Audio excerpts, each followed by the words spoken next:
Hey, you guys, welcome back to my channel. It's Ali, your favorite eccentric SLO-mad. How's everybody doing? Today, y'all, I am going to give you, I think, my top 5 cities for dating cities for women. And this is not going to be all inclusive, of course, because there's hundreds and hundreds of cities. But I just was talking about this with literally 2 different people in the last 5 days. And it's a similar conversation I think we have a lot of times, but because I think more people are traveling and we're coming to certain areas, that's one of the things that pops up. So I guess this topic never gets old. It never gets old. Oh, it's great. The cost of living is great. But am I gonna find love? Am I gonna be able to date there? Do they date us? As black women, that's a thing that pops up. If you're not going to an African country and stuff like that. So I'm gonna give you 5 off the cuff that I think are top 5 cities for you to date. And y'all, let's quantify this. There are levels to dating. There's quantity over quality, and then there's what type of dating. What are you actually looking for? What type of quality person are you looking for? In your dating experience. So I'm not going to get into all of those things, but if you'd like to share like what some of your top qualities are, what you're looking for, please feel free to add that to the comments. So and let me know if you guys can or cannot hear me, if it gets fuzzy or not, because I am by some courts. I'm at the park.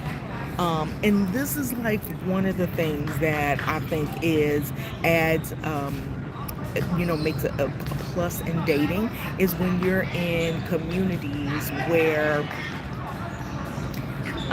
both locals and foreigners and people who work and stuff like that all come out in these spaces wherever you live. So one of the things that I do like about Thailand is specifically Bangkok, well, anywhere, but I like Bangkok specifically because it's not touristy centric. And so when you see people, most of the people that are out and about or at the parks and stuff like that, they live here or they're here longer term. And so you're more apt to find people who are not just kind of passing through, and people who are looking for some sort of longevity. And I know that that's important. Okay, so you guys, I talk all things travel on my channel, obviously dating, wellness while I'm traveling, how to travel, how to live this nomadic life, or how to do it long term, how to relocate, all things travel. So if that interests you, please click the subscribe button, the like button, leave me a comment on this video, and watch a couple of other videos, because I got quite a few things out there. And I don't just talk about Thailand. I have videos about many of the other countries that I've been to, not all, but quite a few of them. So if you're interested, please subscribe and like and watch, you guys. I'd love to get some of your input. Um, if you share with me, let me know if you guys can or cannot hear me. Actually, I'm gonna go sit over here, because then I'll be a little bit further away from um, the gaming. Sit over here. It's one of the things they have is some beautiful parks too. That's one of the things I love about Thailand, specifically Bangkok. A lot of the other cities do have parks too, but it's set right in the sunlight. But I love Bangkok for this, because you could pretty much walk anywhere and you got cities. All right, so let's do our top cities. I'm gonna list Bangkok as one of my top 5 in terms of places to date. And I know everybody's like, so Thai people date black women or just it. Listen, when you come to a city that is so enriched in expats and different type of international business, like it's a huge international business hub.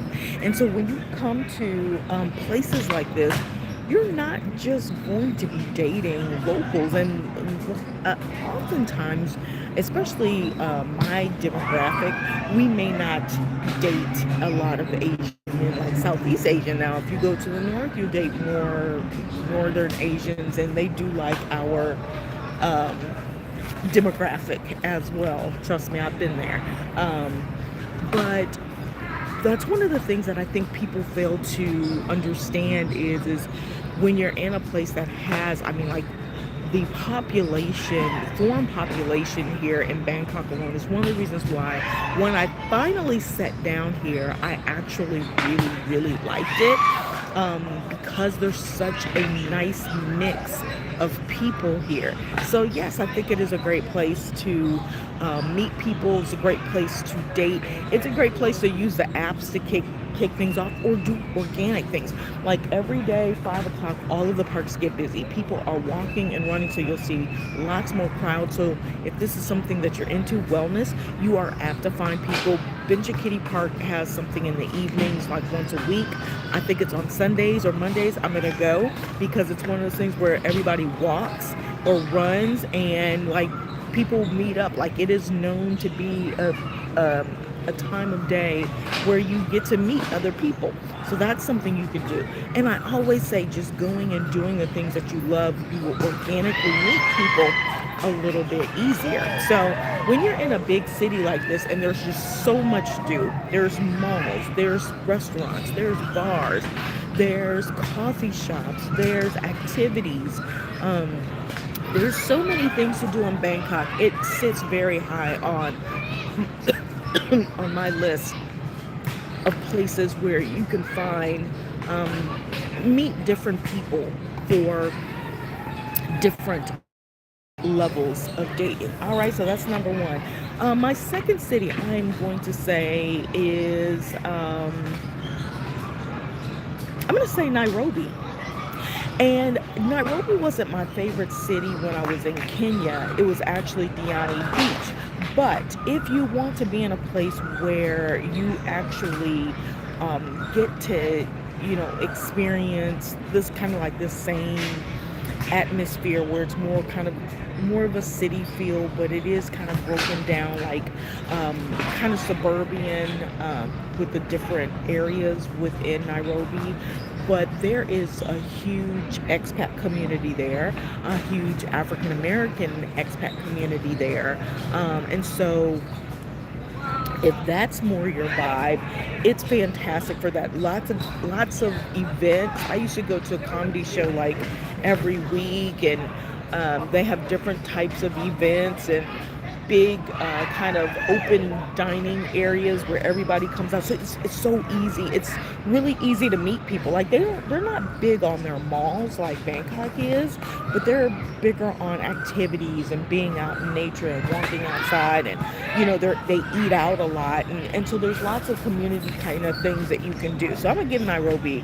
I'll put Nairobi high on the list. Like y'all, this list is like not necessarily curated. I was just thinking about this because I was talking with some friends yesterday and the day before, and we got off into the topic of dating and what it's like dating. Is it easy? Who's using apps? Who isn't using apps? Are the apps helpful? And things like that. And I think everything is relative. But I just want to throw my little 2 cents in. All right. So my third city that I am going to select, I'm going to pick Greece. I think Greece is a fantastic city to date in. And of course, everything is relative, you guys, because I know some people go and hate it.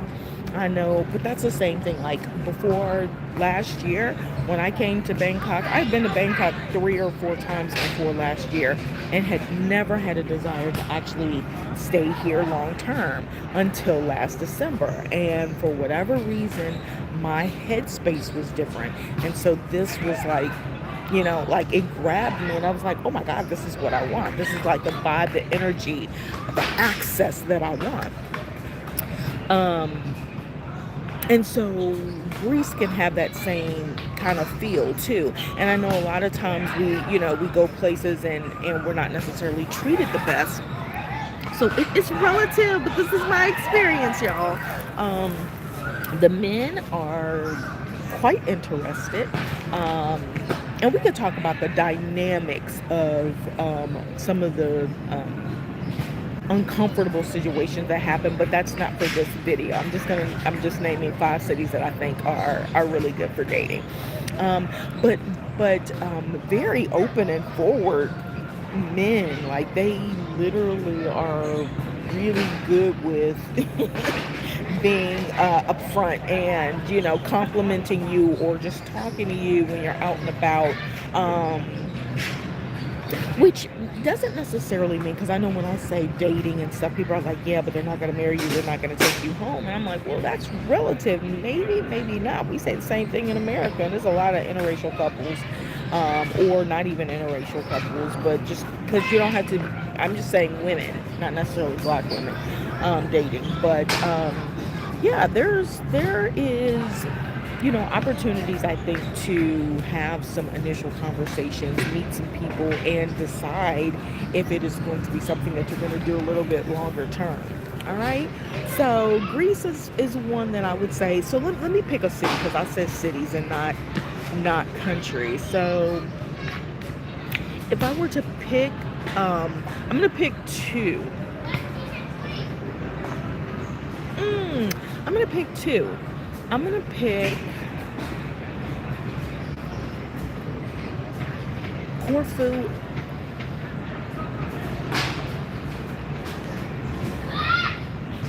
I'm going to pick Corfu because of where it's located. It's like a cuspy city because it's an island, and so you get a little mix of the Balkan people and a mix of the Greek side and the Turkish side as well. And I think that mix is what kind of makes it more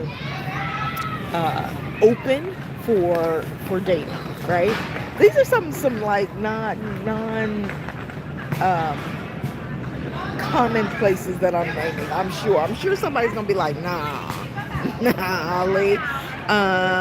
And I kind of would say Athens because there were quite a few people that I got on my when I was on the dating app when I was there. Not to say that they were available or anything necessarily, but the probability or the possibility of meeting people was pretty great. Like, when you go someplace and you turn on your dating app, because I don't always have it on, but I'll use a dating app sometimes, and I'll turn on the dating app, and like sometimes it's like really, really scarce with people showing interest or anything like that. And then some places I'll go, and the influx of people that reach out and are interested and stuff like that, it's just huge. But it always nets down to places that have a high mixed community with expats and locals. Okay. Hey. All right. So what I give you? I gave you Bangkok. I gave you Nairobi. I gave you Corfu, Athens. Next, I'm gonna say I am going to say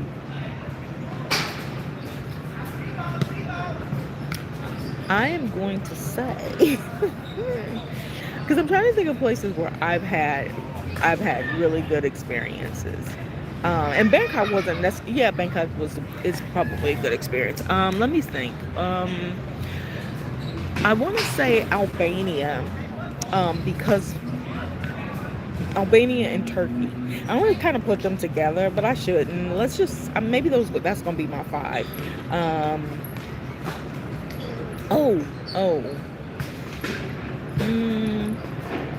was gonna say Cape Town, but not really.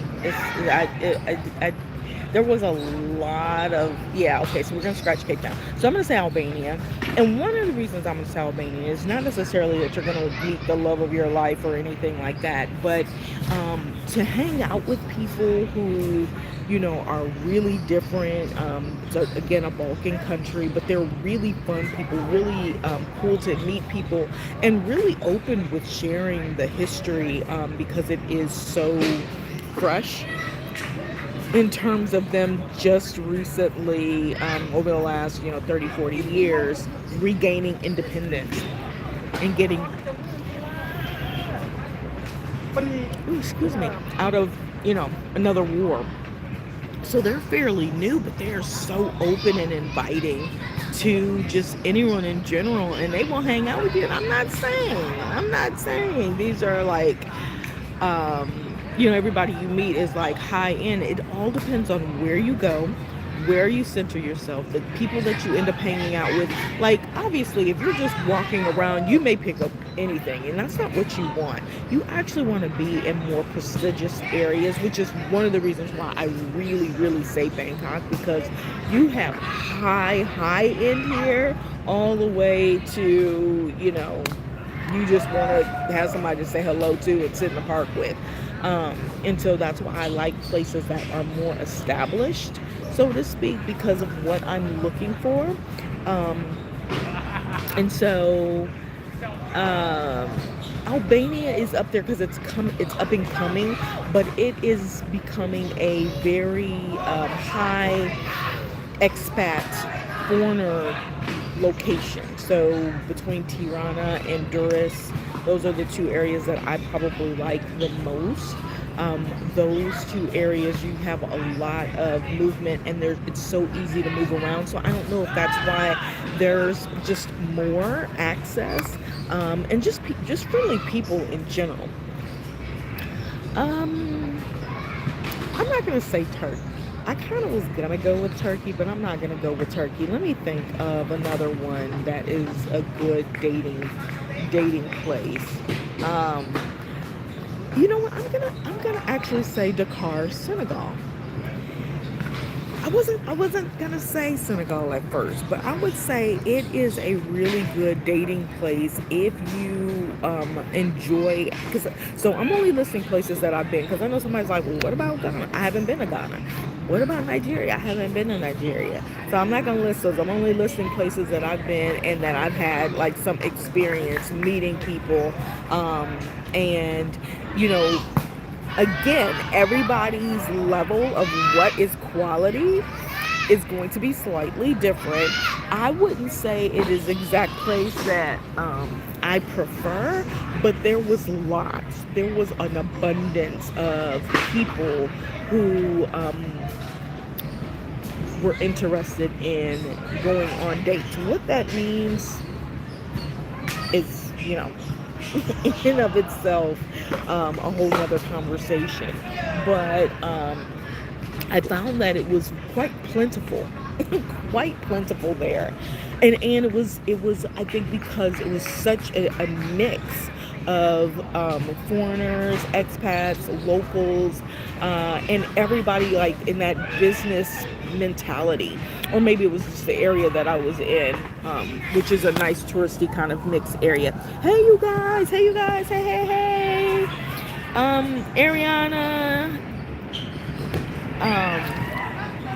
Yeah, so thank you for the hearts, thank you for the love, you guys. Please share your places. If there's places that you have gone to, visited long-term, short-term, had some experiences, or have heard of good places for women to date when you're traveling, because it's such a big thing. So I named Nairobi, Bangkok, Nairobi, Corfu, I said for Greece, Corfu or Athens for Greece, and I said Durrës or Tirana for Albania, and Dakar, Senegal. That's just like a random list because I think we all are really looking for something different. And to say that, I mean, like some of us may be out here and we're like, yeah, I'm not interested in date. Oh, you know what? Yeah, no, those are my best ones. I was gonna throw Colombia in there, but I was in Colombia almost 3 months, and I didn't really. I mean, it was okay. I loved Colombia, but I didn't get a lot of hits in Colombia. I don't know. I don't know. I didn't go. I only went salsa dancing once, so maybe I wasn't in the right scene. So maybe it could have been different. So, but yeah, depending on what you're looking for, because the question is so random, but I love to chat about dating. I would love to actually do a collaboration with some different people who are out and about, who are in different age demographics, who are dating, who have found love, or have like you know put the cross up about dating, and you're just like, nah, I ain't doing it. I'm over it. I'll wait until the Muffin Man find me. I don't know. um, but I want to do some collabs. I've done this before when I was in Tanzania. I did a collab with some guys, and I've had some of these collabs with some girlfriends when I was traveling and that kind of thing. But a big part of it is just awareness that you don't have to give up on finding love, or just dating, or just finding friends, or finding people you can collab with, people who have similar interests, people who are aligned with you. You don't have to give that up when you leave your home country, like, really. But what you do have to do is you do have to broaden your horizons. You do have to be more open, I think, when it comes to dating, especially us melanated women. And the reason I say that is because quite often when we travel, the percentage, even though the majority of the globe is brown, like, we know the percentage of brown to black people around the globe is like fly thingies. I think it's like 90% of the globe is brown.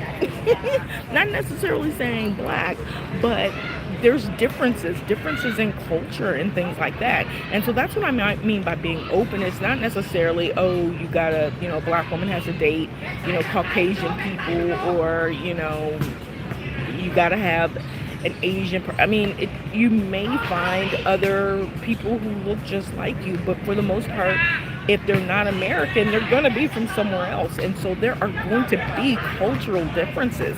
And so being open to those cultural differences is like, you gotta like pre-plan and prepare for what that's gonna look like, and like, not have this idea that everything has to be exactly the way that it was in your hometown, and how you did it back then, or when you were there, and what the men were like. And and you may have your preferences. By all means, know what is right for you, so you don't waste your too much time, but also like leave some space to grow and learn, because there are so many different nuances to dating abroad. People are people. Don't get me wrong, people are people, and you will find some of the same silliness, same garbage, with all kinds of people from everywhere. But there are going to be things that you are going to see, like certain places where PDA is just big, like Mexico, Colombia, Europe. Like, PDA is a major, if you got somebody that's into you, they're going to be into you publicly. Turkey is like that as well. So just be aware of those kinds of things, or places where it's like, a little bit more subtle, or you need to be a little bit more demure and discreet with it, and maybe you're like, well, I really like to, showcase it. Well, you kind of need to know where you're going, because maybe that's not allowed, because there's some places where PDA is not allowed, y'all, so you kind of need to be in the know.